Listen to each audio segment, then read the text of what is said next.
a hiccup. I mean, you could. Good morning, everyone. Welcome back to THHoopers, a.k.a. THHoopers, a.k.a. Bryn Forbes' favorite basketball podcast. It's Wednesday, August 4th, and I'm your host, Jacob Lehman. With me, joined, as always, he's earned the title back, Josh Rhodes. Hey, guys. We would have George, because it is the free agency pod. It's probably going to be the most fun pod that we've had. Just so much to talk about. Wojnarowski.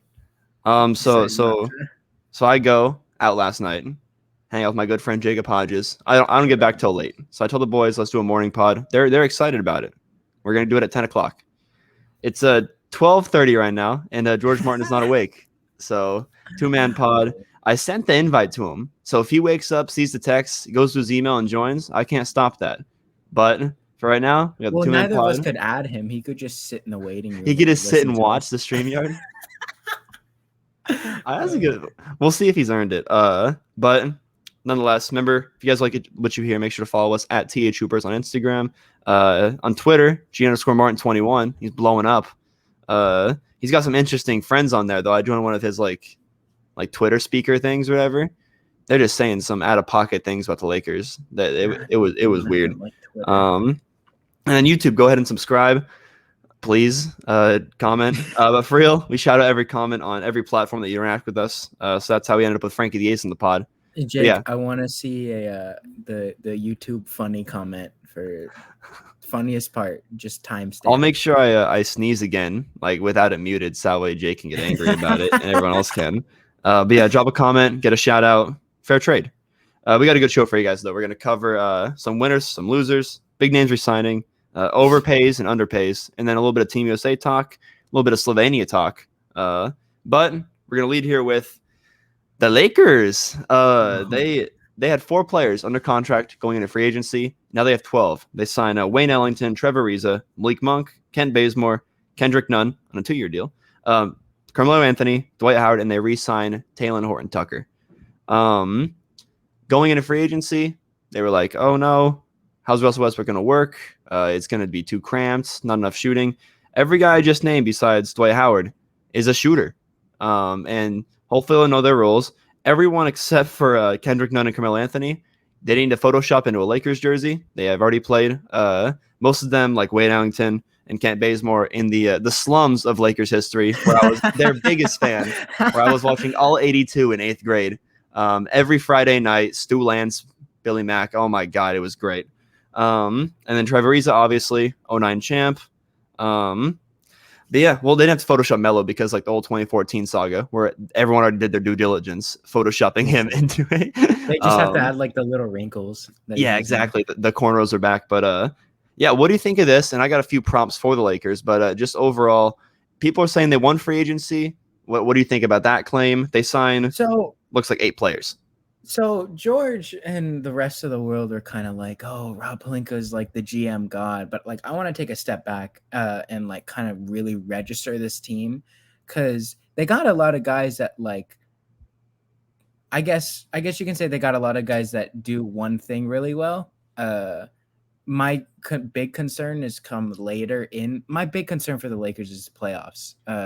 It's always going to be that. And I know Russ kind of takes away. So LeBron won't be as tired going into the playoffs, but as you cut your camera out.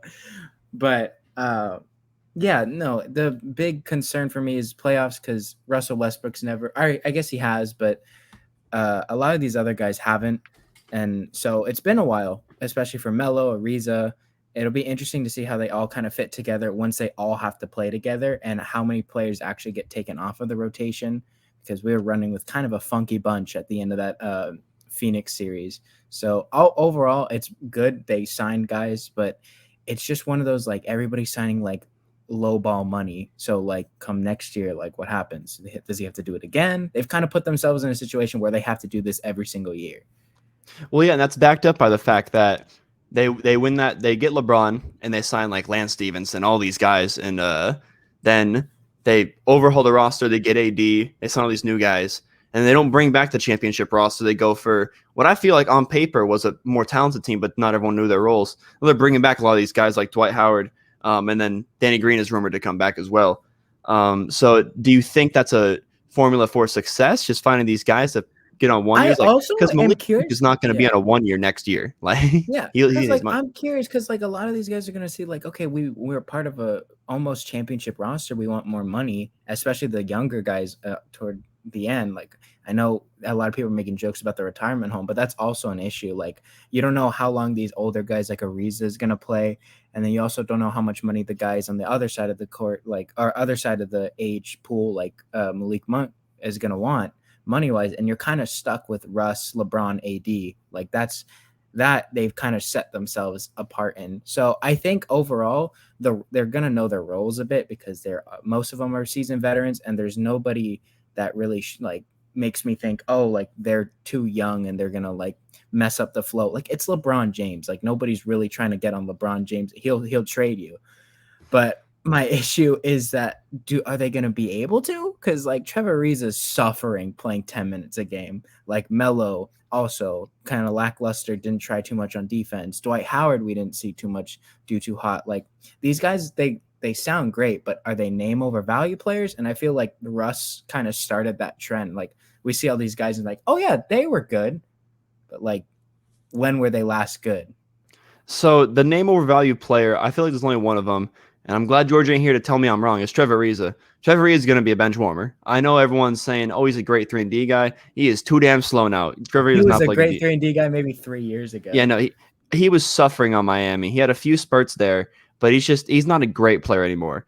But guys like Wayne Ellington, who over the past 3 years have shot 8 threes a game at He's a bucket. 42%. Yeah, for He's going to sure. hit those, and he's the only Laker I think ever to sign with the Lakers and still be able to hit a 3-point shot. Like everyone Lakers sign, they end You up know what? not being We'll able to hit a see. three. We will see because he was getting a lot of buckets, but a lot of L's. So when the W's come, we'll see if that And then changes. I do think Kent Bazemore will be mid. I think he'll be like a 9th to 10th man. He was decent on the Warriors, but sometimes he was a little lackluster on defense. Even though Yeah, I agree. he used to be pretty good on the Hawks on defense. And then Kendrick Nunn should be a good backup point guard as long as he knows what his role I is. think he's going to become more of a scorer first because I think they might just have him and LeBron play aside or him and Russ and he'll just be kind of like a catch and shoot or like a score off the dribble because that's how he got his roster spot to begin with Miami was his ability to score the ball. But yeah, I like their signings. As far as I think the defense is going to suffer because guys like Wayne Ellington, Malik Monk, Kent Bazemore, Kendrick Nunn, they're decent defenders, but they're not they're not going to be great. Dwight Howard, solid rim protector. He was even solid for Philly last year. And then guys like THT, Melo, Trevor Ariza, they're not even AD's that gonna good have at to defense. become a defensive player of the year and be healthy for this team to not suffer. We're not gonna have the number one defense like we have been for the last couple of years, but I think that just our offensive pool is gonna because we won games for defense. I think this year it's kind of like okay, it's more of a balanced attack with LeBron James also, so it's not like a. So do you like the fact that they did go and get very like one-dimensional players and shooters to surround Russ, LeBron, and AD? We were really talking about that they needed 3-point shooting and keep defense. They didn't keep defense, It's hard but to do both. It's very hard to do yeah, both when you trade it away your is. best perimeter defender and Kyle Kuzma. And they really, I mean, I think they did all right. I think they did more than all right. Honestly, they're probably the sole winners in my opinion of the free agency. I don't think that it's to the extent because there are some teams that did really well also, but they did good. I mean, this team looks like a team that can genuinely compete, but they're definitely going to have to work some things out before they're like guarantee. They still got work to do. Seeing the free agency acquisitions they made, do you like the Russ trade more or less? Because it seems like if they did trade for that Buddy Hield, they'd have a little bit more depth as far as players under contract, but they get all these players now. I like it more because let's say they went with the Hield option instead of Russell Westbrook. Now we're stuck with one playmaker. Like I like Kendrick Nunn, but he's not going to be like that secondary playmaker, and he doesn't score the ball as well as Russ. My big issue was that like if LeBron's your best 3-point shooter, that's a big issue. Like if you're relying on LeBron James to make consistent amount of threes instead of using his all-around game which is his strength, that's an issue. But now that they got guys like Melo and Malik Monk and other guys that can kind of score, Wayne Ellington especially, that's probably my favorite. I love the Wayne pickup. Yeah, That's probably my favorite signing also. But yeah, I like it a lot more because Russ and LeBron kind of stagger minutes. And like at the end of the game, like it's not a big deal if you have all three of those, LeBron, Russ, and AD at the end of the game. At that point, it's just talent. Yeah, so I'm a call for Lakers there because we could talk about this as Laker fans for like an hour. Yeah. I do like the signings. The old folks home does kind of get to me, not because of how the on court product will be, but just because injuries. Do you think our seating takes a hit? I don't think so. Just because, well, as far we were the 7th seed last year. Right. I mean, like, because now that we have all these signings, the expectations are going to be probably top 3. Do you think it's going to be top 3, or do you think it's going to be a staple with Russell Westbrook teams is they do not get off to good starts. They do not. The Rockets, the Wizards, it takes a lot of time to figure out how to use Russell Westbrook correctly. I can see the Lakers getting probably a 3 or 4 seed, but I feel like teams like I still think the Utah Jazz are going to be a great regular season team. I'm done believing in them 5, in the like 4 or playoffs. 5. Yeah, Also. something like that. Yeah. And just because like we have all the old guys who could get hurt, and then even our young guy, Anthony Davis, is injury prone. So like, it's all going to be depend on injuries. And it does worry me a little bit. They can't win free agency until they sign Jarett Dudley to that 1-year minimum and bring him back on the bench. But of course. The Lakers offseason was pretty damn solid. No complaints there. Yeah. But a team who was a little bit more splashy, probably the splashiest in free agency, one of the two at least, the Chicago Bulls. Shout out Costa Pravis. Shout out NBA Mary. Lonzo Ball, sign and trade. 4 for 85. DeMar DeRozan, sign and trade. I believe it's a 3-year deal. And then they get Alex Caruso on a bit of a bargain, I would say, 4 for 33. 4 for 37. 37. Okay. So him and TJ Conley got the same amount. Okay. So yeah, what do you think of that? They make that big push last trade deadline, get Vucevic. And now they surround their 2 best players in Zach LaVine and Nikola Vucevic, who don't play a lick of defense, with a guy like Lonzo Ball, who's a top 5 perimeter defender in the league, and a guy like Alex Caruso, who's one of the best bench defenders we've seen in the past recent years. And then obviously, I feel like we'll touch on the DeMar DeRozan one a little bit after that. But what do you think of those 2 main guys, Lonzo Ball and Alex Caruso, pairing with Zach LaVine in the backcourt and Kobe White? Well, see, now Bulls took a very interesting route, and I kind of want to pose the question eventually is building the stock of draft picks and drafting a bunch of these players to build together, is that really the answer? Well, time will tell, because Chicago kind of just reinforced their roster, and they have 2 guys that come to mind still on their roster that they like basically drafted, Patrick Williams and I'm not even going to count Kobe White because it seems like they're going to tune him out. But Larry Markkinen, he could be the backup point guard. I don't know. That's the thing, because like, are they going to move him to more of a scorer, which I wouldn't mind, but he's not tall enough to be like a 2 guard. Maybe they use Lonzo's height for that, but we'll have to see. Honestly, I think we saw it with Atlanta. The more the merrier. Obviously, Atlanta had to cut some people out, but the fact that the issue is that they have too many players isn't really an issue for me, because it's like eventually they'll figure out who is going to be in the rotation, and they're not going to kick out LaVine. They could put LaVine at the 3. They can figure something out, because Lonzo is pretty tall for a point guard. I think he's 6'6", 6'7". Caruso is fine where he is. And I mean, Kobe White can score the ball like a shooting guard. It's just the height in terms of defense, but I think they can work around that.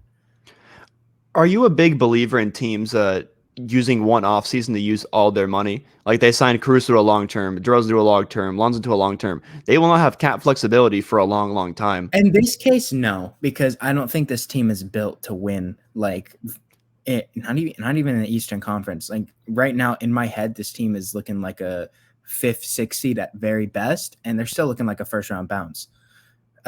Because there's just, the East is so top heavy. Like, who are they going to be at the top 3? Like Milwaukee, Milwaukee, Brooklyn and Philly are locked in the 3. I could see this if you team get stuck at the bottom 3, you're screwed. I put this team sort of like with the Boston, and I feel like with the moves and New Atlanta, York made, like the Boston, Atlanta. I have Atlanta 4, and like they're 4. Okay, and then Boston and Chicago would be battling for that 5th seed, and like Indy, and I feel like the Hawks are going to replace the the Hawks are going to be that 4th team that we thought the Celtics were going to be. To They pair also with. have Miami to worry about. So, like, there's a good amount of teams. And do we really think, like, I know all Chicago fans are going crazy, but, like, do we really think this team is going to do wonders? Like, I don't really think the issue for Chicago going into this was offense. And here they got DeMar DeRozan, another ball dominant player, to take carries away from Levine and Vucevic. I mean, he can't shoot threes. We've just established that. Like, sure, he'll shoot a couple on like decent percentage, but like he doesn't shoot them. And I mean, they got Lonzo Ball, which is a great deal, but now they got a power struggle at the guard spot. So I feel like they have issues and they didn't really tune anything out. Well, let me be a little positive because I feel like some of the stuff you're saying is a little overreactionary. They don't have a power struggle at the guard spot. Kobe White's been coming off the bench for Tomas Satoransky, who they shipped out with the Lonzo Ball deal. Yeah, but you They have would a think that the backcourt of Lonzo Ball and expectation. Zach LaVine.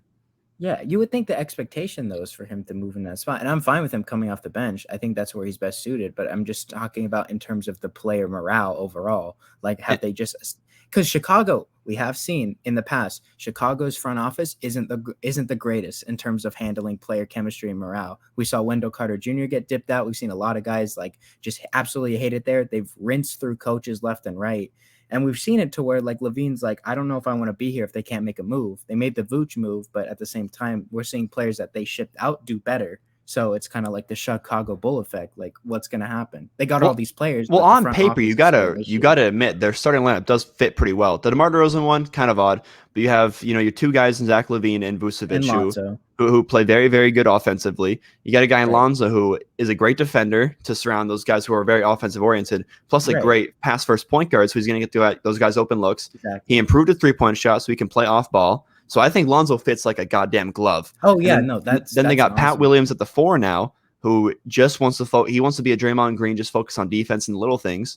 I think like that a lot. I think his jumper needs a Them little Florida bit. State kids, Yeah. him and Scotty Barnes, both of them. And then DeMar DeRozan, I don't love it, but I can't say, oh, look at Lakers, Russell Westbrook, talent wins all. You just got to get talent, and then deny that I do like the DeRozan pick because it is another guy who can take the pressure off.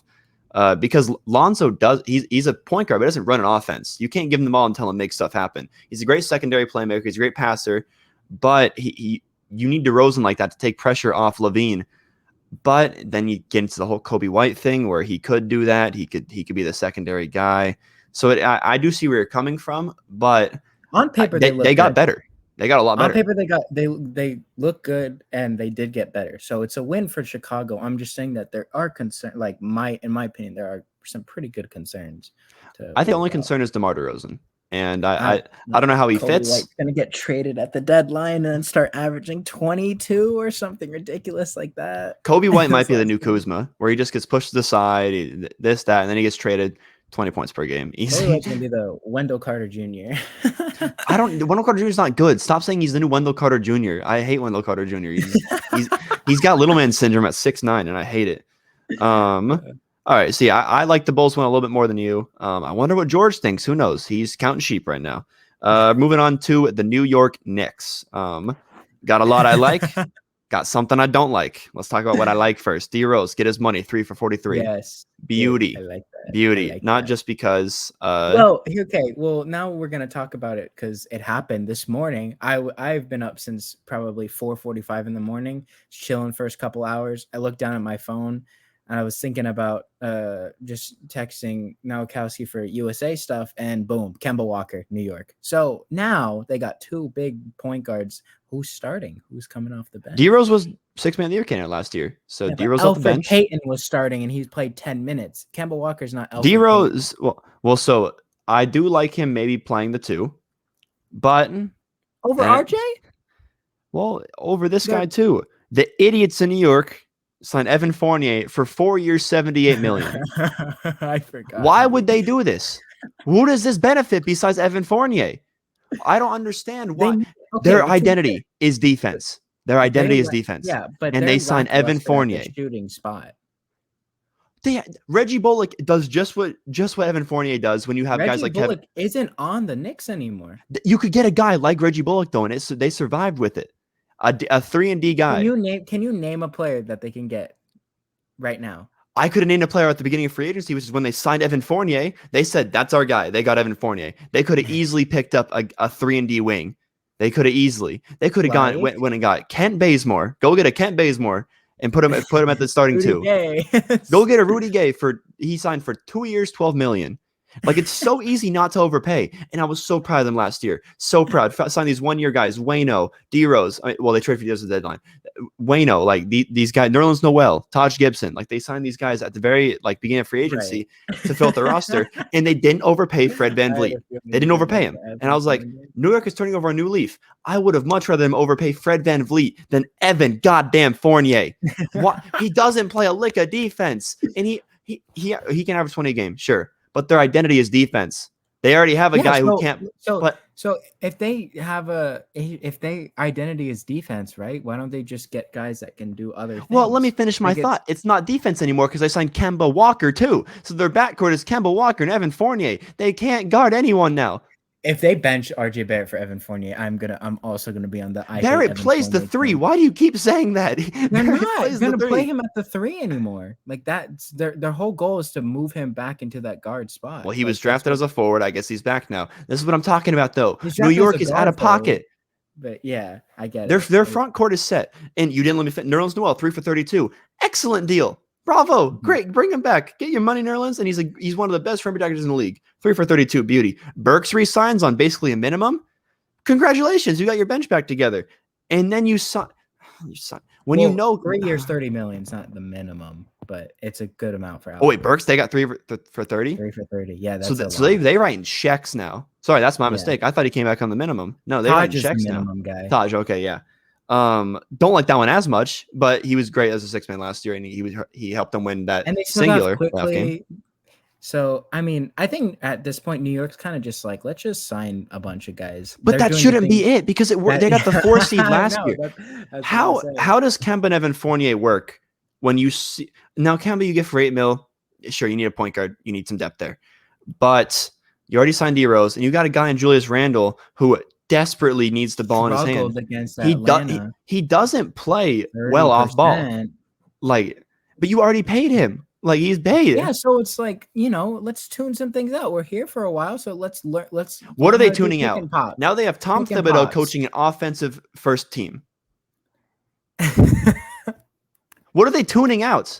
Well, here's the thing: you have Tom Thibodeau, who's defensive minded, right? They're gonna play hard defense. Like that's just how Tom Thibodeau Kemba Walker and Evan Fournier don't play hard defense. Don't tell me that they do. I think Tibbs will bench him. Honestly. I don't think he cares. I think Tibbs chain smokes cigars before the New York games. He goes out there, he screams until his voice is hoarse for people to play defense. Because, look, the other side of the ball, I'm going to be a little bit positive for New York. Other side of the ball was abysmal, especially in the playoffs. They relied way too much on Julius Randle. And, yeah, I get it. He kind of needs the ball. But, now they got other guys that can kind of put the ball in the basket without another person creating for them. Kemba Walker, who, as much as I hate his shooting percentage, he can create for himself. They brought Derrick Rose back, Alec Burks at points in time, and they want to develop quickly and Barrett into create their own scores. Who better to bring than Kemba Walker, who is a great ISO scorer. Evan Fournier can shoot off the dribble. They got more reliable pieces offensively. The issue isn't defense because they have the defensive-minded coach, even though they don't play defense. It's just that now you could be the best defensive coach in the world if your backcourt is Kemba Walker, Evan Fournier. And let me clear something up. It's hindsight 2020. I don't think anyone knew Kemba was going to get bought out. I like the Kemba signing. We got a Woj bomb a little bit. Mike D'Antoni is going to be helping Willie Green on the Pelicans roster. He's the coaching consultant. Oh, no. They're not going to play any defense. None at all. We'll handle that after we cover all this. No, we're not. It's Mike. He's going to be an assistant coach. Whoop-de-doo. Happy for Mike D'Antoni.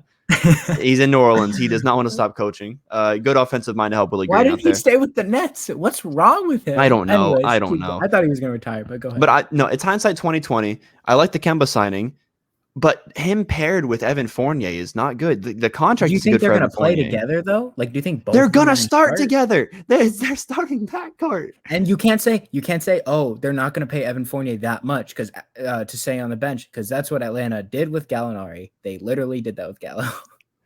So who would start instead of him? RJ. Who's their 3? You know what? I gotta look at their roster. No, But you don't have to because there's no one to say. I don't have Bullock anymore. That is true. There's no one. He will be the starting shooting guard for the New York Nets. Knicks. New York Nets. I don't know which one was worse. Like you can't tell me what they didn't flip their whole identity, and this is the only identity that worked in the past 10 years. They could start what? They could start Obi Toppin. I don't know. This is the only identity that worked for them in 10 years is defense first, and they signed 2 of the worst defenders in the league. Did you say the only thing that's been working for them? They haven't made the second round since Carmelo Anthony left. They haven't made the playoffs since he left, and they finally did with this identity. Yeah, and then they sucked. They sucked so bad. So you like the Evan Fournier? You like the Evan Fournier deal? 4 for $78 million. I don't like it, but I don't hate it as much as you do. Like I get why you don't like it because he doesn't play lick of defense and like he shoot ball. Well, don't you feel like this would be my last point? What else could they have gotten? Like you really think Kent Bazemore's helping this team I can tell you what they could have gotten. Cap relief. They are strapped now for the next 4 years with this team. You think the Bulls are cap strapped and not enough talent? Look at the goddamn Knicks. Look at this team and tell me it can really compete in the next few years. And they're cap strapped. And I don't know why I have a soft spot or a hard spot for the Knicks, but I'm always looking out for them. And no, you've been hating the Knicks since. I was so happy last year when they don't overpay for these guys like Fred VanVleet. What happens with Mitchell Robinson? He needs to come back. They better resign if they're giving Evan Fournier their checkbook. But they're cap strapped. So what happened? If you're already cap strapped, dip into the payroll. I don't care. Okay, you bring back Mitchell Robinson. Let's keep moving along. The Knicks. But you understand why I'm a little upset because they took a step forward and 2 steps back. If they're going to overpay for Fred VanVleet, not Evan Fournier. Gallo doesn't play a lick of defense. Those Knicks loved Gallinari. Like all he did at like his first couple years, I think he played 1 year at New York. All he did was shoot the 3 ball and suck at defense. They loved it. New York does it. It's not the Knicks that play defense. It's Tom Thibodeau's identity, not the Knicks' identity.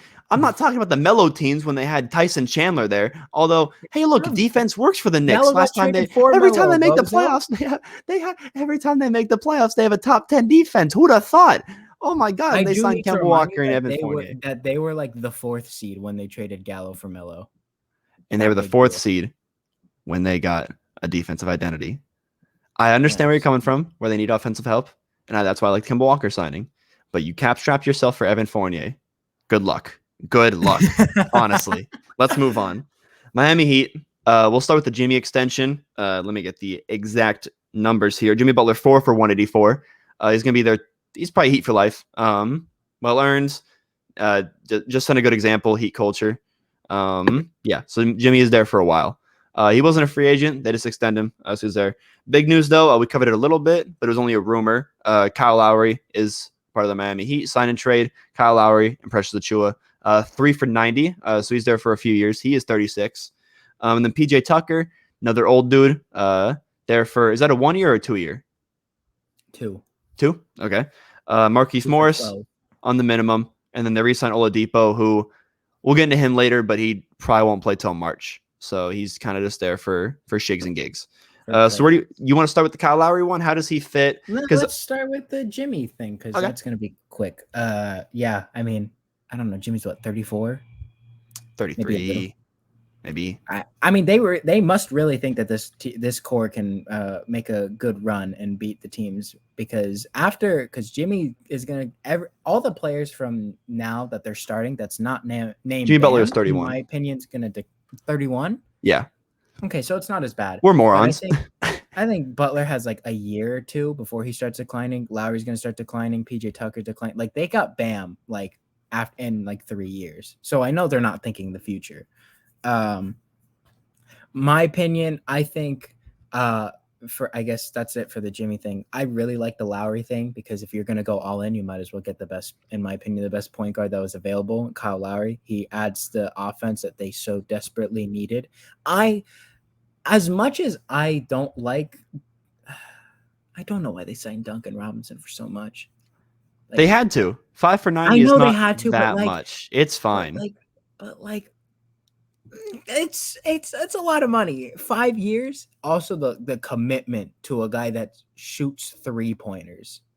That's crazy. That just shows how the league's really changed. Like, I can't really like decide if I like it or All not. right, Grandpa, calm down on the But whole 3-point shooting barrage no, thing. but It's like okay. it just go. Players I shoot mean, threes like, now.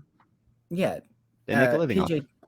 PJ Tucker. I mean, like, no, it's good for him. It's not like a bad thing. I'm just saying, like, that just shows like how leagues change and what they prioritize. But like PJ Tucker, that's a pretty good signing. I don't think his value is going to be really worth anything until they make a deep run in the playoffs. They got guys off of Giannis's team, PJ Tucker. So I think I like that a bit, but I'm still concerned about their size.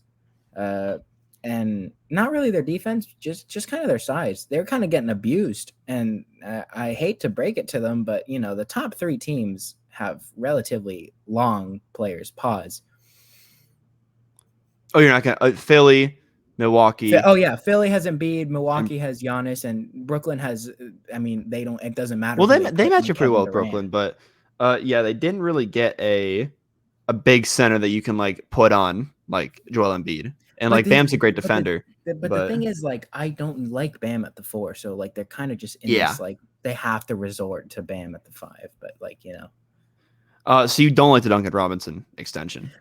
I don't like it as I don't know. It's interesting because like now they're cap strapped with Duncan Robinson, and I feel like when the playmakers kind of die out, like I haven't seen anything else from Duncan Robinson beside he shoot the ball really well sometimes. Because last year he had his struggles and he became practically unplayable just because if he doesn't make his threes, what else does he do?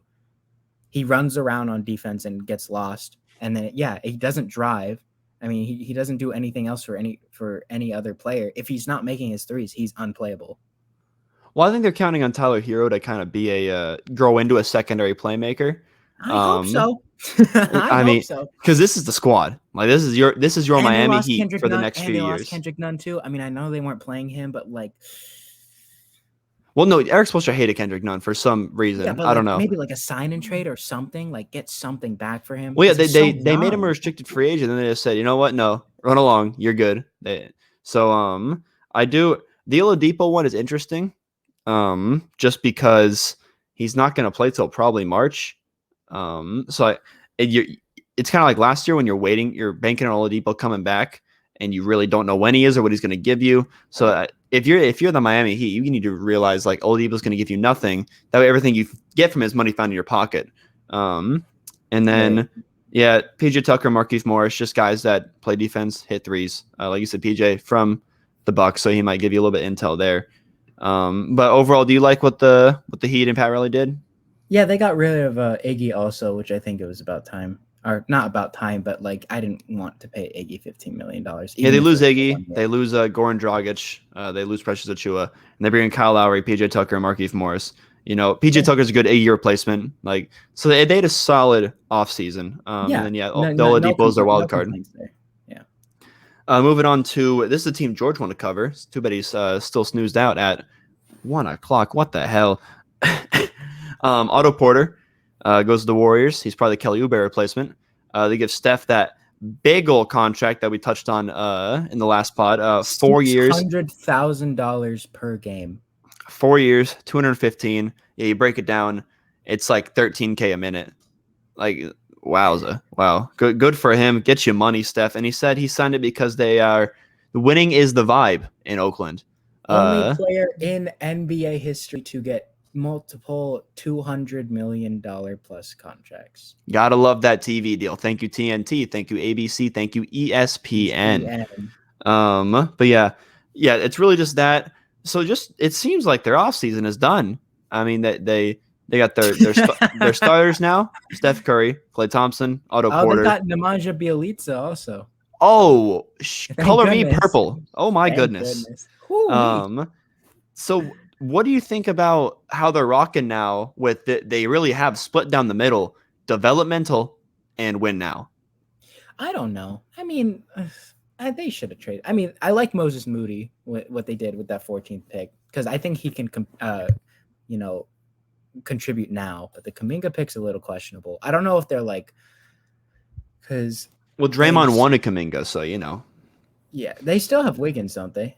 Right? They didn't. Yeah. Unfortunately, they still have Wiggins. So I don't know where the Kelly Oubre replaced. Like Kelly Oubre really wasn't doing too much as the shooting. Klay Thompson's the Kelly Oubre replacement. He's going. Yeah, and Otto Porter's not going to do too much. He's just a decent swingman. Like I'm not saying like he's like gonna like. I don't know what their big plan is. Maybe they're like trying to do like the NFL thing where like the player drafts a quarterback 4 years before their star quarterback retires, and then they're just locked and loaded. Like I don't know what they're trying to do, but maybe they think that never works though because it drives the stars out. Even in football, like you draft. I know it doesn't work, but I mean. It's an interesting tactic. They must think that they can compete, I guess, because Curry says winning's the vibe. I don't know how good Klay Thompson's going to be, and I wonder if they're going to really panic if they don't do so hot to come out the gate. Because I'm presuming that they think they're going to come out and just be like right in the playoff mix. But if they're not, like if they're 11th or 12th seed, like what happens? So I don't know. I'm more hopeful than most on Klay. His defense might suffer, but he's still going to have that sweet he's shooting still stroke. He's still a bucket. It's just the defense that makes him like the complete like two-way. So yeah, I think I really wish they did trade those picks. I really wish they made a move, to get someone. I would to help even be happy Steph if they just traded Wiggins in the 7th. Like if they kept the 14th and it planned out and they still got Moody, like I'm fine with that. It's just that they picked the least develop the player in the draft. Yeah, and he gives you defense, but you need defense and someone to help Steph out. And they didn't find sometimes. That's the thing. He doesn't. They didn't find a help on offense either for Steph, unless you're counting Klay coming back from injury. So, and then Steve Kerr's not good at coaching young guys. Like he just doesn't know how to do it. And they still have Wiseman. He's just gonna sit on the bench. If they start Bjelica over Wiseman, I'm gonna lose my mind. And that's when I'm starting to feel bad for Wiseman just because if he's on a team like the Pistons or something, that he's 20 and 10 every night. He's so talented, and they don't know how to.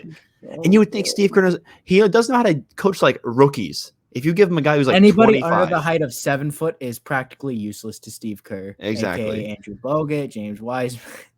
So yeah, Warriors were interesting. The only notable one is Otto Porter, unless I'm forgetting someone. But they're rocking the same team they did last year. Bjelica, you keep forgetting. Stop saying Nemanja Bjelica.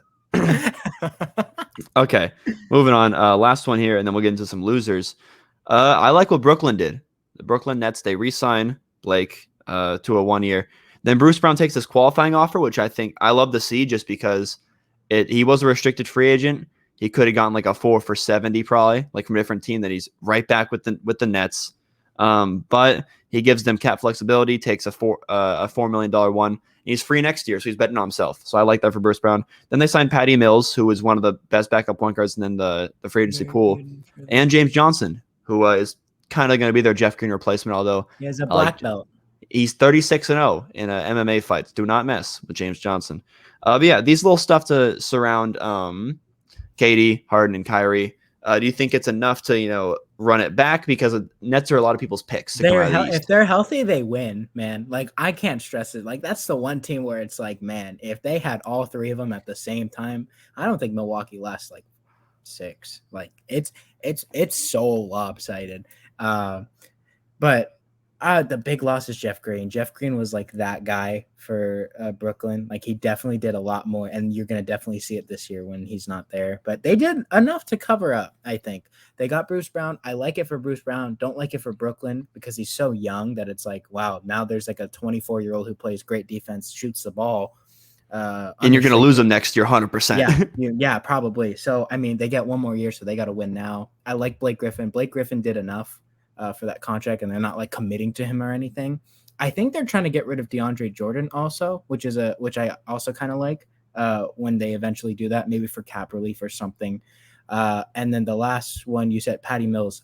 Yeah, I like that a lot because now they're not like, oh shoot, if Kyrie or Harden goes out, like what happens? They have a guy, Patty Mills. Well, Mike James was that guy last year. Mike James was really good off the bench and kind of replacing Kyrie.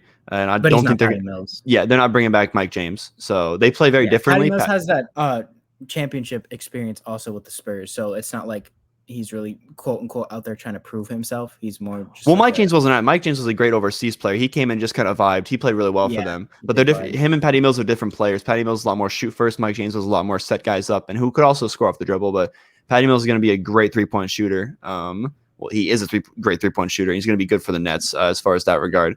As far as Bruce Brown, they already picked Joe Harris to be that fourth guy they pay big money next to their big three. So they didn't have enough money to pay Bruce Brown. The shooters get paid big. Yeah, I like it. I like that you can do that now.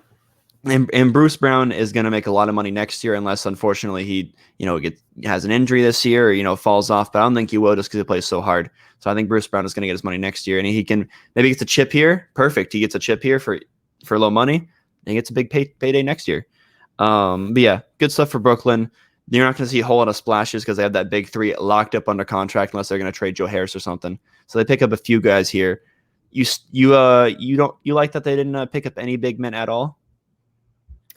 I mean, just a lot of tall forwards. I can't say that they prove they can win without a big man, but yeah, I'm fine with it. I'm okay with it. Are we getting the same Blake Griffin we did last year? Probably a little worse, but nothing like detrimental. Like they did not ask him to do too much. He plays hard. That's the most you can ask for Blake Griffin at this age anyways. So, I mean, like obviously they don't really need scoring, and like defense, can take a hit because of how much scoring they have. As long as they stay healthy, they're probably the Eastern Conference Championship favorites, in my opinion. Obviously, George will probably say Milwaukee, but George will say Milwaukee's going to run it back. All right, so those are teams that make big splashes. I'm going to choose some teams that I'm like kind of confused about. Maybe you can, ease my pain, or maybe agree with me. These are some potential losers, maybe. Celtics. What do you think about their offseason as a whole? So I didn't realize that they did practically nothing except lose Kemba Walker, lose Evan Fournier, they traded Kemba Walker. They traded Moses Brown, who we were talking about would be such a good piece for them. They got Josh Richardson, I guess, who is just worse. Marcus Smart. I don't know. And they signed Enes Kanter this morning. So I guess they have a little bit of and they also lost Tristan Thompson. So I don't know the direction they're really going with, to be honest. Because, I mean, are they going to start Chris Dunn? I like Peyton Pritchard starting. I genuinely wouldn't be mad if they said, okay, out the gate, Peyton Pritchard, Marcus Smart, and they just have Josh Richardson as the backup. I'd like that. I'm cool with that. And then their team is relatively set. They just need to stay healthy. They didn't do too much, but I would argue, beside the Moses Brown thing, they didn't really have to do too much. Well, yeah, the one thing I'll give them credit for, and it goes back to those goddamn Knicks. They didn't overpay Evan Fournier. Evan Fournier's like, I want $20 million a year. They're like, all right. They're like, go find someone else to do that. Steven said, go somewhere else. Yeah, because they're already paying Jaylen Brown big money, Jason Tatum big money, and then whatever they're paying Marcus Smart is probably an underpay. And they did give him an extension, so they got guys under contract already. But they didn't do too much. They went to free agency with 12 guys under contract already. They're going to roll out a bench with guys like Semi Ojeleye again. They didn't get rid of Grant Williams, though, which I'm kind of surprised that they didn't even make an effort to, because he was bad. I know he's from Tennessee and I'm supposed to root, but he was bad, inexcusably bad. I like Semi Ojeleye a lot. I think Naismith's going to get a lot more time. I like Naismith a lot. They just need to put confidence in him and say, shoot the basketball, because he does not miss from three if he's open. Just give him more off-ball stuff to do. The Celtics, I like Pritchard starting. I definitely have to see if the standing pat works for the Celtics this offseason, because sometimes it does. Maybe they bring IT as the consultant for Pritchard and some bench scoring. Yeah, because they did pick up IT too. Maybe I don't think they did officially. No, they did. Oh, they did. IT back. Isaiah Thomas is back with the Celtics. Yeah. So I like they make IT as their middle bench guy. All right. Next one, Dallas Mavericks. They signed Tim Hardaway to that big deal, 4 for $72. That's it. Well, they didn't trade Porzingis. Well, we did a couple. They did a couple other things. We're talking about Dallas, correct? I did just see it. Where'd it go? They signed Sterling Brown from Milwaukee, and they signed Reggie Bullock. Okay, shooter and defenders. Okay. Well, they just got a little. Oh, thank goodness they got a Dorian Finney-Smith replacement. Oh my gosh. I think the big thing that we talked about Dallas, though, is get rid of Porzingis as fast as possible, because his value just constantly is depreciating, and they didn't do that. That's why that they have the loser thing. But Sterling Brown's a pretty good defender. I mean, they got Moses Brown, so maybe they're trying to do something there to develop or have just like a young centerpiece next to Luka, who's a bit more athletic and dynamic than the goofies minus Boban that they got running center. And then Sterling Brown's a good defender. I don't think he has to worry too much about shooting because they have Tim Hardaway. They can just kind of adjust the rotation as is. And Reggie Bullock is just Dorian Finney-Smith, but actually what people expect Dorian Finney-Smith to do. So he's a bit shorter. He can't play the 4. Like who? Finney-Smith? No, Bullock. Finney-Smith can't play the 4. He is 6'6". Do not tell me that. But Reggie Bullock cannot play the 4, and Finney-Smith do be playing the 4. Not well, obviously. Like this, do you see how many open threes Marcus Morris had in that? Is Finney-Smith still under contract?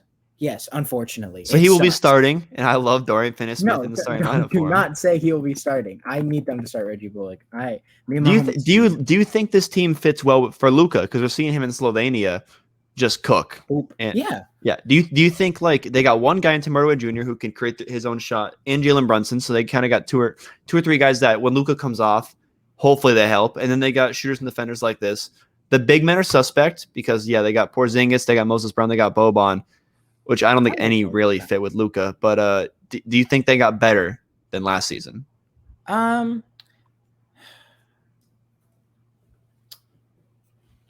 Probably. They probably stayed the same because, oh my gosh, like when you look at that roster in hindsight, that you could realize that they weren't doing so hot. I think they got a Josh Richardson replacement. They added a center, so I think they got a tad bit better because they added depth.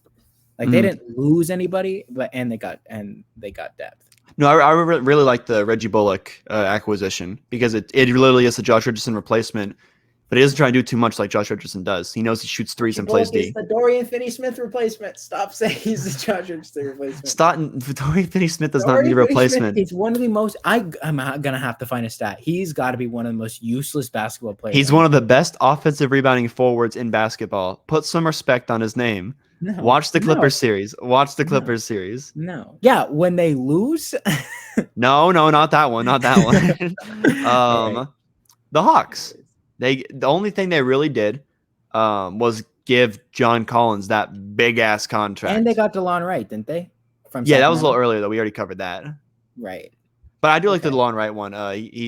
He will fit nice on their bench rotation because they don't have Dunn or Rondo anymore, or Lou Williams, so they kind of needed some scoring punch off the bench.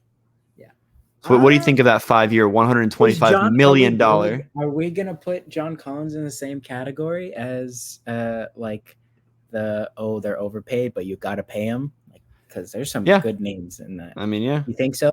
I think he's in there. I don't. I mean, I don't know. They got some pretty. Did they have to though? Did they have to? Because they're a very deep team. They could put Gallo at the 4. They put Gallo at the 4. They could put Big O at the 4. Like they could do some things. There were ways around not paying John Collins this much money. $25 million a year. John Collins is not a guy like that. I'm very surprised that they didn't even because he's restricted. I'm very surprised they didn't see who would actually pay him that money and then just match it. Because the 5 years means they offered him it. Because the bird rights. Because that means they offered him the max they could because he gets that 5th year. If it was a 4-year, I'd be like, you know what, a team is going to pay him that. You know what, give it to him because you can't. He is a very good power forward and he works well with Trae Young. But 5 years, 125 for a whoosh. A player who couldn't even score 20 more than once. He's the reason I had to buy you Raising Cane's. And it's not just because that shit. He does a lot of little things, and he started to buy in, but I'm really scared that he only started to buy in and be a good soldier to get this bag. And now that he has the bag, he's going to be like, you know what? I got my money. No one's going to trade for him now because he's got the money. He's like, I'm making $25 million a year. I want more touches. I'm one of the best guys in the team. I'm making some of those money, right? And plus you got to. It's almost payday for Cam Reddish and DeAndre Hunter. They're looking to get rid of Cam Reddish, I heard. I mean, I guess I would rather have them two. I don't like it. Than just John Collins, and now this team is cap strapped. Do we even throw that around? Trae Young, big money. Gallo, big money. John Collins, big money. Clint Capella, I think he's got 1 year left, but he's making big money. See, I don't know about this one. They're not a loser because they just made the conference finals and they kept the gang together. But I don't know. John Collins making a whole lot more money than I feel like he If should Atlanta be. plays the Nets in the first round, Trae Young's getting swept. Oh my gosh. Oh Yeah, my gosh. like if you don't get a top 4 seed in the East, this team isn't good enough to make it past the first round. Like, and that's what you should be. That should be the goal. You Like, take Atlanta over Boston? I might not. If they're healthy, I might I not. need to see how Jaylen Brown comes back because I forgot how good That's him and true. Tatum are as a duo. They play off each other very If they well. get Marcus Smart on Trae Young, oh my gosh. Yeah. That's toughy. But yeah. I think that's the 4 or 5. I think that's the team battling for the 5th seed. I feel like Miami might get that 4 seed because they're very well coached, and I feel like they're going to be Celtics and Hawks going to be battling for that 5th seed to avoid one of the 3 of the Titans in the 1-8, 2-7, 6-3 matchup. So yeah, I think Hawks are a lot of pocket for giving John Collins that, but hey, give his agent a goddamn raise and get your money, John Collins. Get your money. Right. San Antonio Spurs. This is my last one where I'm kind of like on the fence about it, and I feel like you kind of agreed, so take it away from I here. got one more also. Okay. But we'll go over it after San Antonio. Yeah, San Antonio. Oh my gosh, they're just in this like half their players can compete on a championship team, and the other half of them are supposed to just be there for fillers until they get better players. So, and it's, I mean, like, what? When's Pop gonna retire? Like, is he gonna build another dynasty? If he builds 3 dynasties, Hey, it's the two that separating the 1 and 2 are Mickey Mouse. They both had Tim Duncan, so. But they're completely different rosters. I know. But So, okay, like, so yeah, just think about this offseason. They lose Rudy Gay, DeMar DeRozan, Patty Mills, all the veterans and stuff, and they pick up they overpay Zach Collins for some reason. 3 for 22 is not terrible though. For Zach Collins, it's bad, but like he's gonna sit on the bench and look drippy in his broken knee that he gets every single year. 7 mil to look Okay, drippy. sure, okay. Well, they need a big man. They still got Jakob who's pretty solid. Just trade for Ben Simmons and start it over. Like such an easy fix. So would you give them a loser tag, or are they just kind of like we'll see what happens? Are they mid? Probably because they didn't draft. Who they draft? They drafted that. They drafted that dude who was a reach, absolute reach. Oh yeah, no, he wasn't in anybody. He wasn't in anybody's top 20. I believe getting your guy, but I mean, sometimes you gotta know where. Josh Primo out of Arkansas, I believe, or Alabama. My bad. Yeah, he was kind of a reach. He has a good frame, but you know, isn't he another point guard? He's another guard. Yeah, it's bad. Morons. Yeah, they got DeJounte. They have Devin Vassell. I like Keldon Johnson. Maybe they got rid of Rudy Gay so they could play Keldon Johnson more. So okay, I like that. But yeah, I mean, like we were bound to expect them to lose their identity because DeMar was probably out. I'm just amazed that they didn't do anything to like fully tell the world like we're going to start losing because this team's going to lose. But they have DeJounte Murray. Well, and they have Keldon Johnson. I mean, and Vassell. Like they have, they're not going to tank. They're going to be fighting for a play. They are. That's the thing. They're not going to be good. They're going to be fighting for a play in this year. No, they won't. Yes, they will. I have this team over Sacramento. I have this team over maybe the Pelicans. Like Pelicans did lose. Yeah. Is that your loser? Because I did have one. I was also going to talk about. I had Toronto. Okay. I have them in one of my least favorite moves. They give Gary Trent Jr. 3 for 54, which is it's the exact same contract that Norm Powell got, just 2 less years, and they traded Norm Powell because they didn't want to pay him, and they pay Gary Trent a lesser player the same amount of money. They don't come, and Gary Trent Jr. plays defense, and he did very well. Like as much as I'm gonna have to make like a starting lineup of players that I just genuinely don't want to succeed. Like I don't hate many players. Gary Trent Jr. is a starting 2 on my team that I genuinely. Cole Anthony's starting 1. Cole Anthony, Gary Trent, Dorian Finney-Smith, and I got to figure out the other 2 without seeming too quirky or. So you like it casual. You like that they don't commit to him full time. Like that's the one thing I was like, all right, like you know they're not going to do anything else. They lost Terrence Davis, that's the big thing, and they lost him on a 2-way deal. Like come on, Like Terrence Yeah, Davis how do you lose him on a two-way? That's for real. he literally wants to stay. You gave him a chance, and you're like, you know what? I thought that maybe they were gonna talk about getting a big guy because they didn't want to start Boucher, and But who they did they waived get? Aaron Baines. So what are they even doing? So like You can't waive I don't- sour cream Aaron Baines. Like I don't get what they're trying to do here. They lost. They got Dragic, which I guess, but they never trade Siakam, and I don't know if him and Scotty Barnes can really fit, and if they're gonna also, yeah, commit to Scotty Barnes. they messed it up in the draft too. They could have got Suggs. They really They should have gotten Suggs because you know. I mean, like, I'm gonna just keep it honest. Georgia has finally texted. I'm gonna just keep it honest, though. I don't think, or it's like they got to get rid of Spicy P. Scotty Barnes is gonna be so good. Like I'm gonna just like Masai Ujiri and I are shaking hands. We see the same. Nah, thing. It's Jalen Suggs. But Scotty Barnes don't fit get, there. They got 6 Pascal. Scotty Barnes on this squad. All right, they didn't need a 7th. But yeah, okay. All right, what any more Raptors points? I mean, not really. I'm just mad that they have like no bench also. So like, I mean, they didn't really have a bench, but like, I don't mind the Gary Trent Jr. because it's like 3 years. Eventually, like you'll know, Fred VanVleet got paid. Spicy P is under contract. Like Gary Trent probably like coming up on the expiration around the same time. Like that's probably like their deadline. You got 3 years. You can tune out as much as you want, develop whoever you want. After those 3 years, though, you either re-sign everybody or you find a new identity. So I kind of like that. So yeah, what's up? Sorry, speaking of the Norman Powell thing, did you see the thing I sent you where CJ was like, "Get you a bag, Norman, wine on you," and the first comment was, "He's literally your replacement." And he is. If you pay Norman Powell, I think funny. he literally your replacement dog, and I lost my marbles. That was hilarious. Last one for me, the Pelicans. I don't know what the hell David Griffin doing. They got Devontae Graham. I don't give a crap. Is Devontae Graham? Oh, another guy who will shoot and not play defense. Whoop-de-doo. He's the Lonzo Ball replacement because the Pelicans have never paid the luxury tax.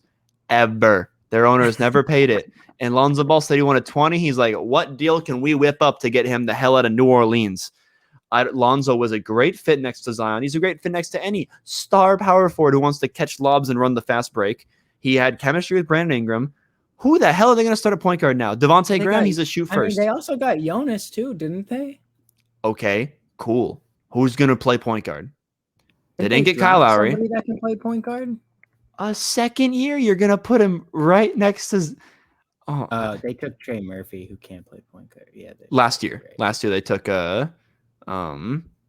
they took some point guard in the first round. He was Lonzo Ball replacement. They have Kyra Lewis and they have Nikhil Alexander-Walker. I'm not too upset at that. Actually, I'm a little upset because I haven't seen the chemistry of Zion like I did with Lonzo. They've accepted the fact that they weren't gonna get they weren't gonna keep Lonzo, so they're investing in Kyra Lewis, which I'm not too mad about. I like him. I think he's good. How many years can you rebuild with 2 28-point per game scores? You know what? I don't know, but the Pelicans are breaking records.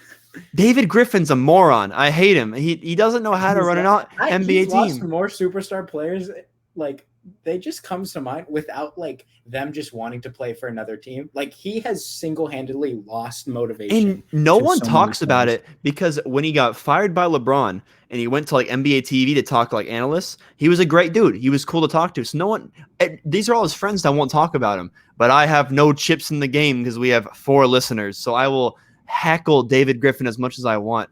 He always used to say like, oh, it's so like he used to show shade at LeBron. Like, oh, it's so nice not having like to listen to whatever LeBron says. The Spurs also lost Trey Lyles. That just came Shut up. He signed to the Pistons.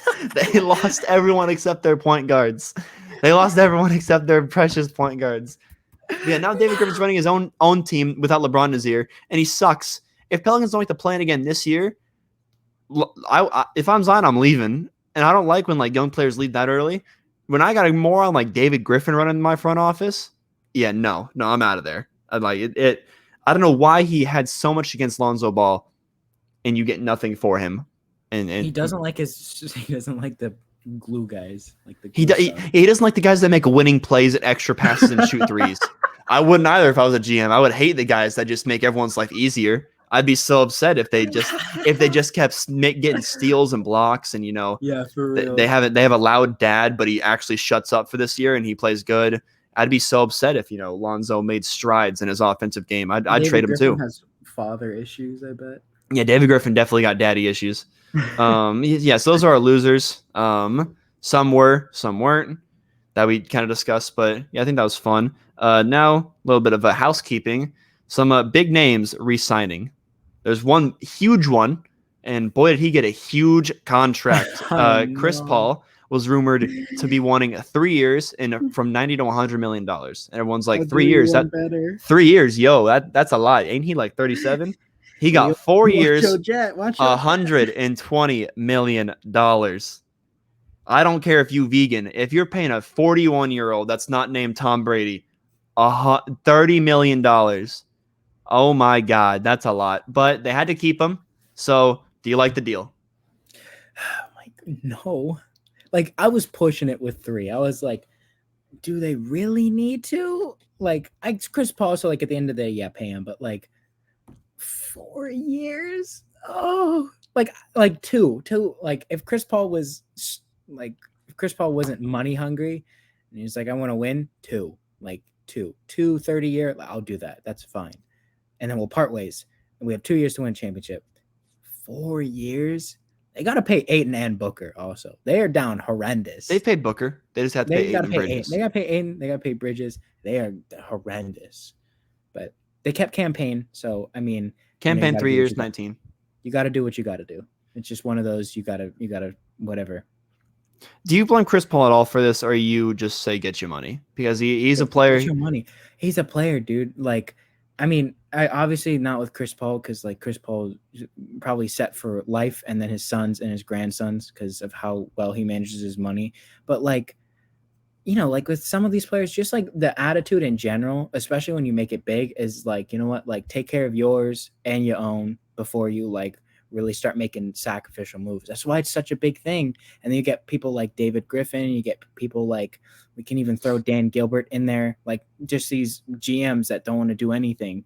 Or like we can even throw like Joe Dumars on Phoenix, didn't want to pay Joe Johnson, so he went and got a bag. So it's like at this point, like, your worth. Like Chris Paul led them to the finals, whether it be Mickey Mouse or not. They made the finals with Chris Paul. So get your bag. Like regardless of how old you are, if they're willing to pay you, then get it. Yeah, my main thing is I never count any man's money. You get yours and you get the hell out of there. Yeah. But you just said his sons are set for life, and he doesn't have a ring yet. If he really wanted that ring, he would have worked a little better. Chris Paul's an interesting case because like we've seen like he's not Carmelo Anthony. He's not going to take we've seen the State Farm commercials that he makes probably $3 million a year off. Yeah. Like like Chris Paul's like, he's different. That's why I kind of wanted to exclude him, because he's not going to do like the Carmelo Anthony or the Dwayne Wade, where like Dwayne Wade took the veterans minimum to come back with Miami and play one last season. He's not going to do like the Tim Duncan. He's not going to do the Dirk, where he takes like a $25 million pay cut for them to sign other players and like not worry about Dirk. He's not going to do that. It's Chris Paul, and like you can't really be mad at it, because like at the end of the day, it's like get your bag. Well, yeah, A+ for Chris Paul and his agent for getting this, but it's like a C for Phoenix. Like genuinely, 4 years. Have fun not having a ring, CP3. Like that's straight up. If you really want $30 million a year for 4 years as a 37-year-old, you can get that. You can't have your cake and Phoenix eat it too. Also got McGee, and they got campaign back. So I mean, like, do you think in the sense that like somebody wanted to come to Phoenix, but like Chris Paul's contract would get in the way? Do you think Chris Paul would be that guy to like? No.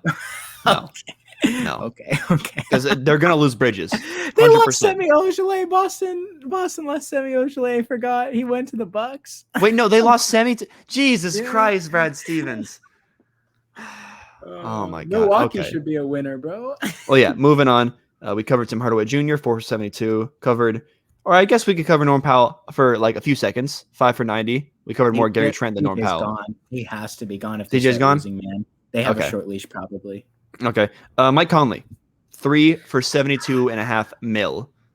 You like it? You love it? You dislike it? What up? That's like, see, they've paid Donovan, they've paid Rudy.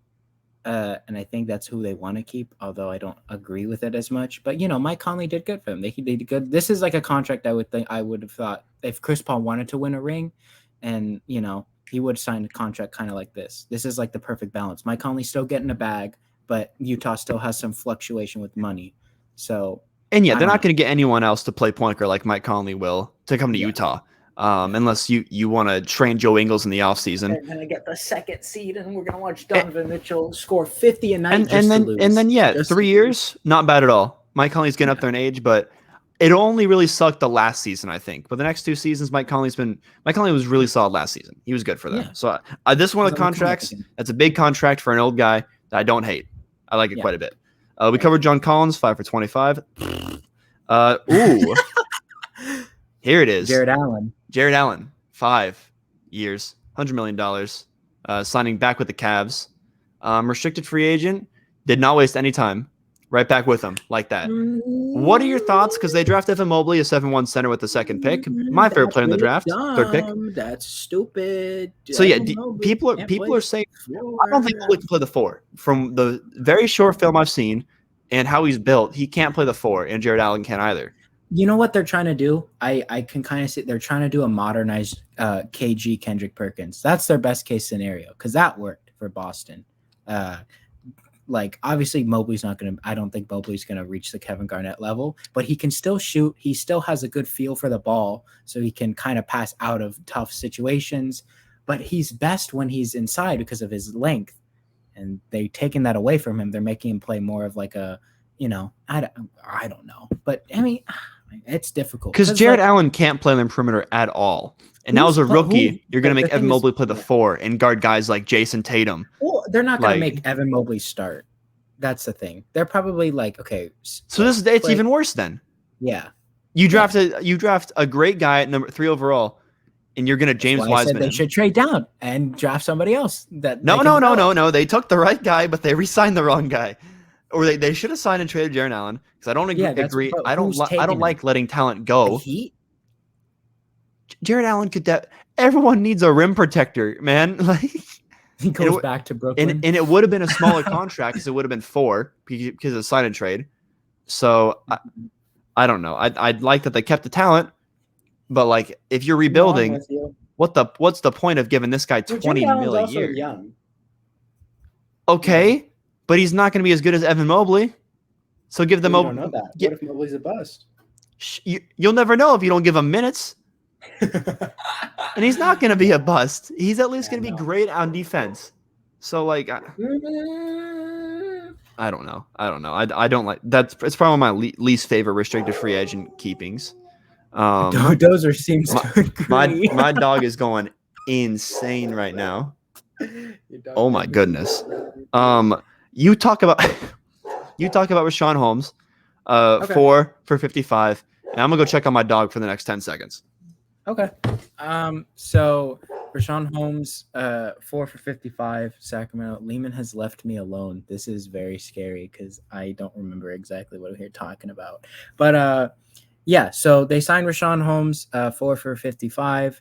I like it because we talked about Sacramento's big issue was that they need to re-sign Rashawn Holmes. I don't really know what they're doing with drafting Davion Mitchell, but that's another issue. The issue that they made a non-issue with re-signing Rashawn Holmes. I mean, there's nothing really too much else to deal with. I mean, they lost Bielitsa and they have Tristan Thompson as a pretty good backup.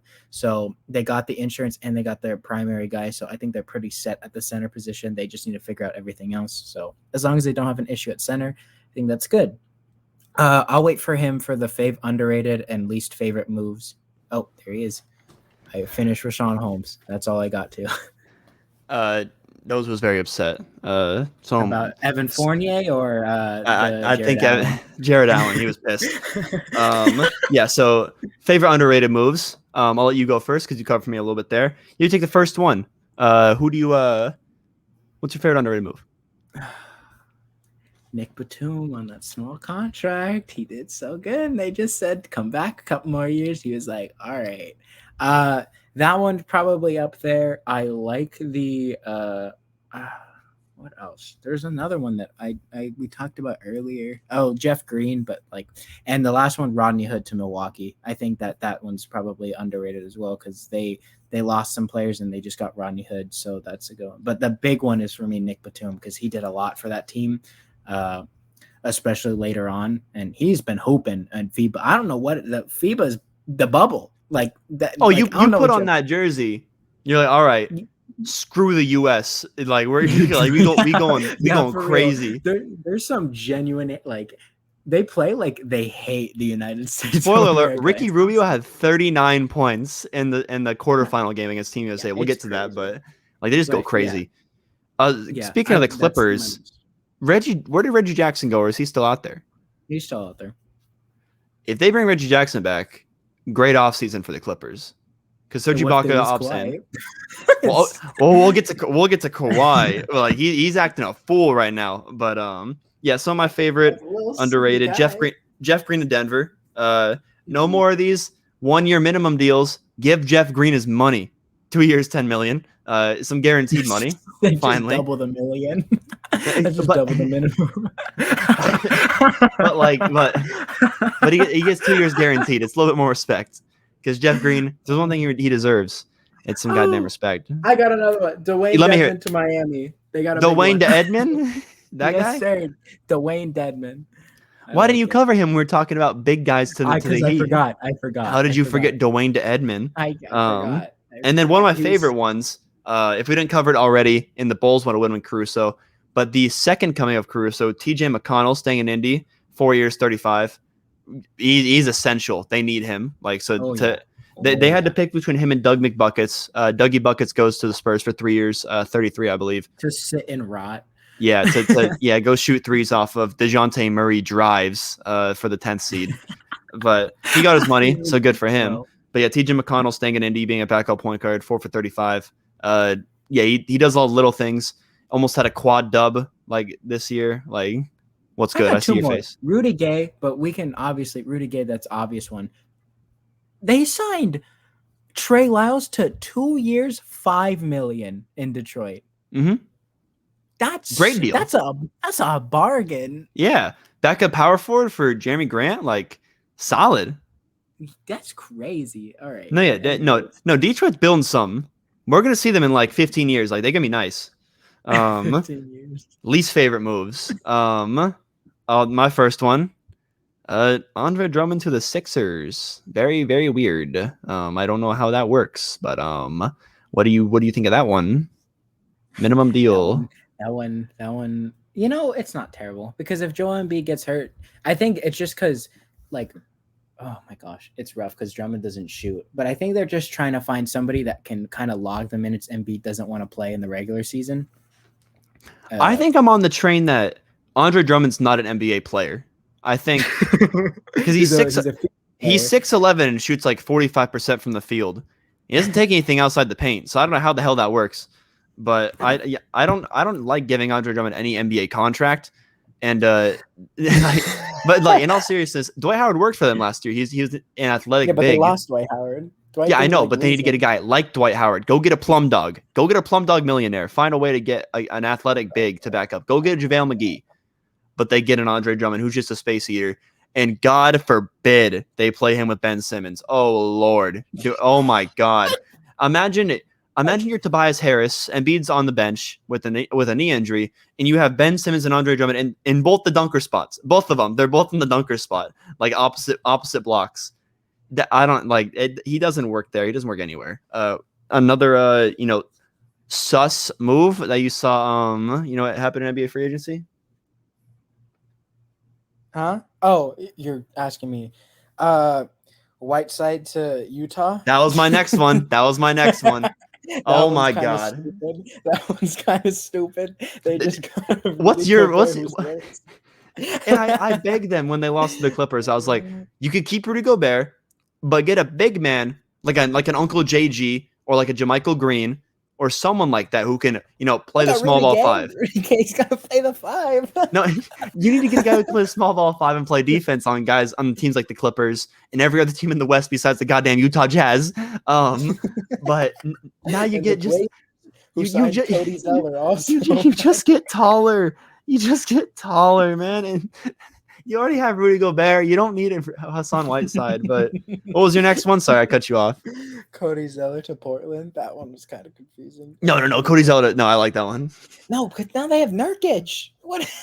Okay. Nurkic, moron. Cody Zeller's a starting caliber center. So they got him on a small contract to come off the bench. So it's a good signing. All right, I guess. Wait a minute. Am I making sense? I feel like I am. I mean, he's playing 1 year, so I thought Charlotte would kind of give him a bag, but I guess not. Beside that, though, it seems like every other kind of got paid the way that they're supposed to. I mean, we can talk about the Spurs losing players and doing that and signing Doug McDermott to rot, but like, it seems like for the most part, the only one I had besides Drummond to Sixers, West of the Jazz was the Gary Trent one. And you seem to disagree with me there. So he's not an actual. They're not a complete like. I just think it's really weird. He's on the exact same contract as Norm Powell, just 2 less years, and Norm Powell's a better player. And they traded Norm Powell for him, so they wouldn't have to pay Norm Powell. But it's kind of redundant in my opinion. But I think teams did. I think there was more. Okay. I think there was more teams that overall lost than just like a team that made like a very weird move and like a flurry of like decent signings. Yeah. Don't like the Trevor Ariza signing, but you know how it is. All right. It's the minimum, man. So we covered the Steph Curry extension. We covered the Jimmy Butler extension. 2 young guys got they cheddar up. Trae Young, 5 years, $207 million. And Shai Gilgeous-Alexander, 5 years, $172 million. And they trade Kemba Walker. So great time to be Shai Gilgeous-Alexander. You get the keys to the franchise back because they're not going to keep trying to do this point guard roulette where you just keep playing second fiddle to the guy they're trying to trade for draft picks, and you get paid. So I do like it for Shai. What do you think of both of these? Which one? They're both good, but we'll start with Trae Young. He deserves it. I mean, I make fun of his defense, but it seems like Atlanta's found more coverage for that. So you know what? Like, they made the White Conference Finals. He was going to get paid eventually. Might as well commit it right now. I like it. So, I mean, every penny. Yeah, worth every penny. Good stuff. And then Shai. Same thing. I mean, they're not Atlanta. They don't have the pieces, but they solidified their one guy. And then George is asking how did it go, guys? We're still doing it. To this right now, George. We're still doing it, buddy. He has email noties on. I sent the email to him. He could join if he wants to, but he's getting those goddamn hiccups out of the way. Yeah.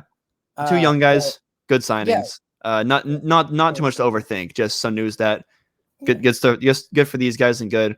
Now Trae Young's going to be a Hawk for a while. So was John Collins. They both finished same year. Oh my god, I hate woof. All right, so a little bit of housekeeping to figure out. These are the best available players. And we'll start with, we got 2 that are kind of weird, and then we got just guys like, where would they fit? Blah, blah, blah, stuff like that. So Kawhi Leonard, what's going on? He's an unrestricted free agent, and I've heard nothing. I've heard nothing. The only thing that I've seen is the video of him resurfacing at the dojo where he's like, we're back at it.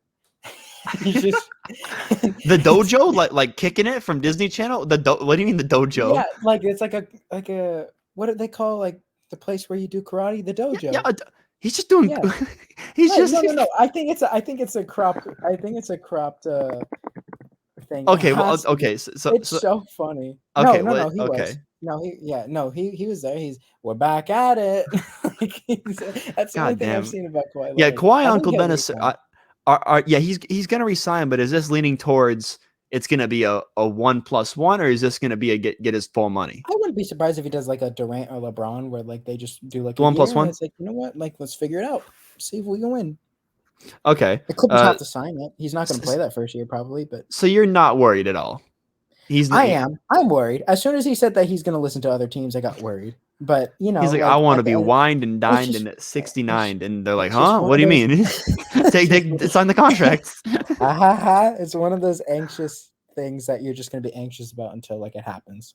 So Okay. I think the Clippers are still a front runner by a long A long shot. shot, yeah. No, Kawhi's going Yeah, back to the Clippers, but but I'm we'll see. 50-50 whether he's going to do this 1+1, then really test the waters next year, or if he's going to just sign that 4-year extension. Because Yeah. he can get a lot of money that way too.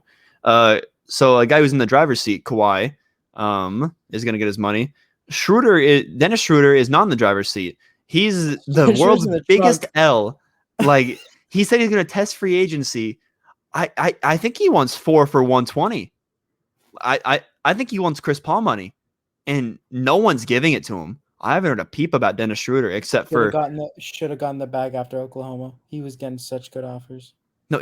The Lakers offered him 4 for 80 at the deadline, and he's like, nah. Like, come on, man. Like, come on. Yeah. You're not that great. You're not nice. Do you think it's what's Germany most likely? didn't even want him. Germany didn't even want him. What's most likely? A smaller deal to come back with the Lakers, which I think is very, very unlikely. A sign and trade for with the Lakers, or does he just no? There's no money left to pay out for Dennis Schroeder. Like no team has like the cap space and the need for Dennis Schroeder. So it's very odd, like what's happening. Yeah, it is odd because he's a player that should be in the NBA. As much as we harp on him, there are worse players. He's a 15 mil a year player. Like he's solid. Yeah, but I don't know. I think the most unlikely would probably be the return to the Lakers. I don't think they even want him. No. Yeah, so maybe a sign and trade's probably his best bet. But can you think of a team off the top of your head that has the need and money for Dennis Schroeder to pay him what he wants? Like Boston. Oh my God. No. Yeah, I wonder is he gonna be signed by when we drop the Friday pod? Is he gonna be one of these players that waits and then finally gets picked up? Because yeah, I that's probably the most likely situation. It's so weird what's going on with Dennis Schroeder. All right, now some guys who are good role players. I'm gonna bounce them off you, and you're gonna tell me where they should go, where you think they're gonna go, maybe how much money they're worth, blah blah blah. Let's get into it. Danny Green linked to the Knicks, to the Lakers, a few of these teams. Right. You think he's going back to Lakers? Yeah, I would. The George Jan Buey. Sorry. He's going back to LA. We are running on 9 hours, and I still haven't started work. Oh no. When do you go to work? At 3, so I have to leave at 2:30. So not a big deal. Well, let's get this going. Danny Green to LA, perfect. JJ Redick. I can't think of it. Probably just a competitive team, not the Pelicans. Not the Pelicans. Maybe Miami. I don't know. Yeah, Golden okay. State, one of those teams. You think he could sign for minimum in Brooklyn? That's also he has a house in Brooklyn. Oh no! Is Lou going to get a contract or is he going to retire? He probably, unless he gets picked up by a team that he thinks is a championship favorite, he's probably out. Okay. Justice Winslow, young guy, unrestricted. He played for the Memphis Grizzlies last year, but he's always injured. Maybe Dallas. Okay, yeah, like a secondary ball handler, stuff like that. He's the Josh Richardson replacement. He plays just like him. If Josh Richardson doesn't make his threes, yeah. Kelly Oubre, he's been linked to the Spurs. He's going to the Spurs. And he's the reports Kelly Oubre is intrigued with what Greg Popovich can do with him. I'm like, what? In the words of the great Charles Barkley, there's some big old woman in San Antonio. They could definitely use a very handsome man.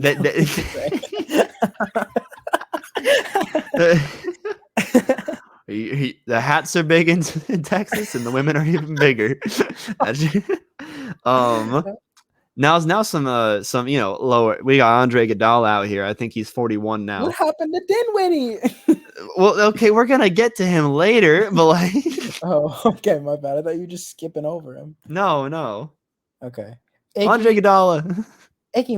Maybe Golden State. Maybe he can sign for the minimum. Thank God he's gonna go mentor Isaac Kungomonaminga. Thank God. Boogie. Is he out of the league?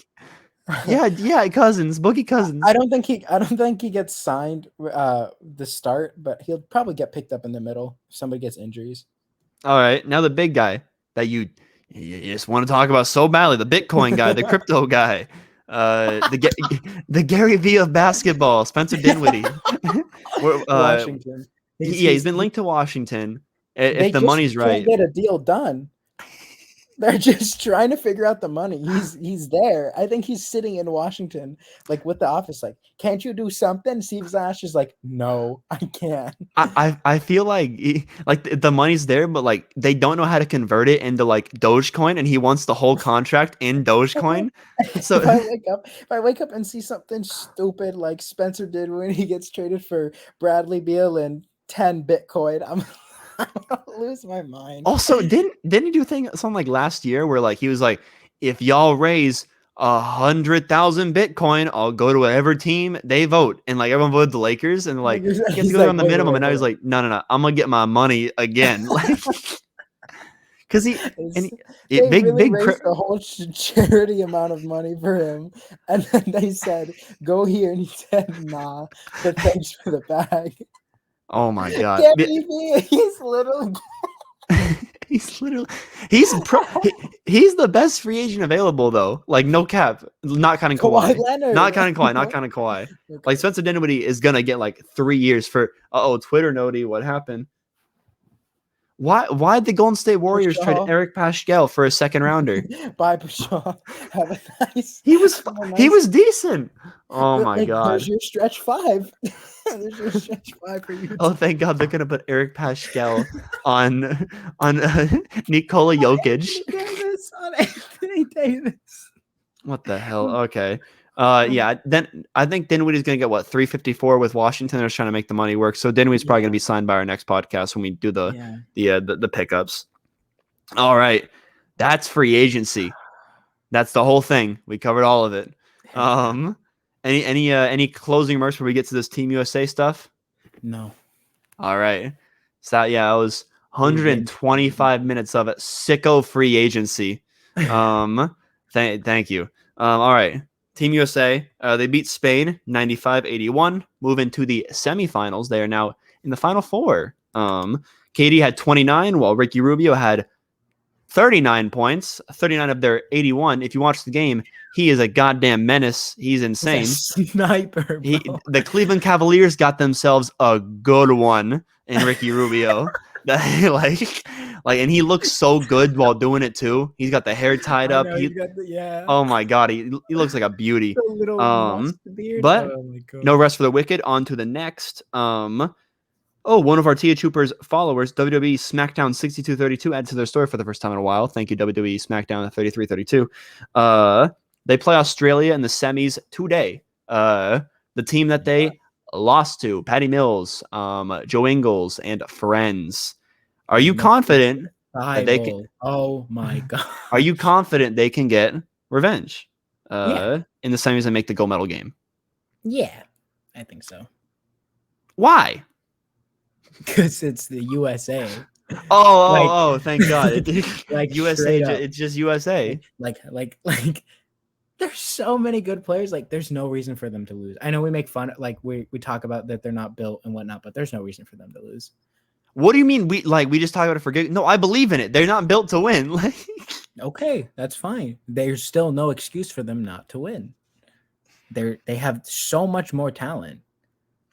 Matisse can only lock up one of their 5 superstar scorers. Who's he gonna pick? Durant, Tatum, Lillard. Do you think this game will be won on defense like the Spain one was? Because they hold Spain to 81 points.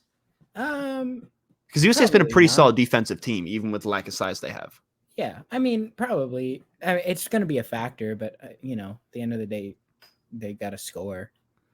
Okay, that's how they beat teams. They're just a lot better at scoring than them. So, and then Slovenia, they play France. Do you see Slovenia moving on to the gold medal game with Luka Doncic? This will be a closer game than USA Australia, and I'm gonna say, I don't know. To be honest, this is a tough. I'm gonna go with France. I think Slovenia's done awesome, and there's no doubt in my mind. I'm gonna have to apologize. They're a good team with Luka, and they got some other Luka and friends. So the disrespect has to stop because they were very capable of making the gold medal game. But I think France is just a bit more complete, and they have more of like a, they've kind of set in stone the team, and I think that they'll probably make the gold medal game. But would not be surprised if Slovenia makes it. But I think France will probably. If Luka scores 32 points, does Slovenia win, or do they need more? 40, over 40. They need over 40. Yeah, That's been the recipe. Luka scores over 40, and then somebody scores 20, and the rest of the Slovenian team, Steph Curry, as J Sports likes to say, Zoran Dragic. Yeah, Zoran Dragic and those kind of guys. He was water in the yeah. No, Slovenia is a great team. Me and you, yeah, we're kind of idiots. We disrespect them a little bit. We'll bite the bullet on that. Then I watched the full game, and I'm like, you know what? It's not just Luka. It's not. they got a solid team there. And then Luka, best player in basketball right now. And he's 22 years old. Congratulations, Mark Cuban, you slide dog. So you got USA and France in the gold medal game. And what, do you have Australia, Slovenia? I have US, Slovenia, I think. Okay. And then that'll decide who's buying jerseys.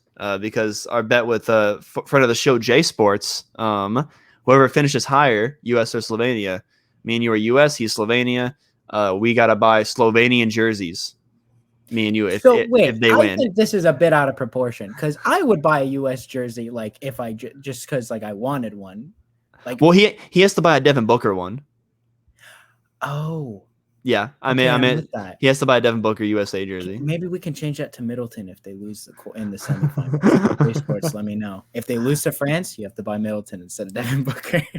If Slovenia does not medal, he has to buy the whole Team USA, because he's been on my ass about. I'm like, Slovenia won't medal, just like joking around. He's like, no, they will.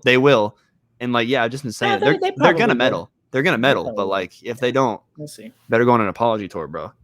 All right, that's free agency. It's looking like everyone's favorite team knows who they're going to war with now. We got a few guys like Dinwiddie, like Schroeder, like Kawhi Leonard, who are still free agents, but the house of cards is almost set. So maybe our division talk isn't free agency. Maybe our division talk is our expectations and our problems, and how we want to see teams play with certain type of players.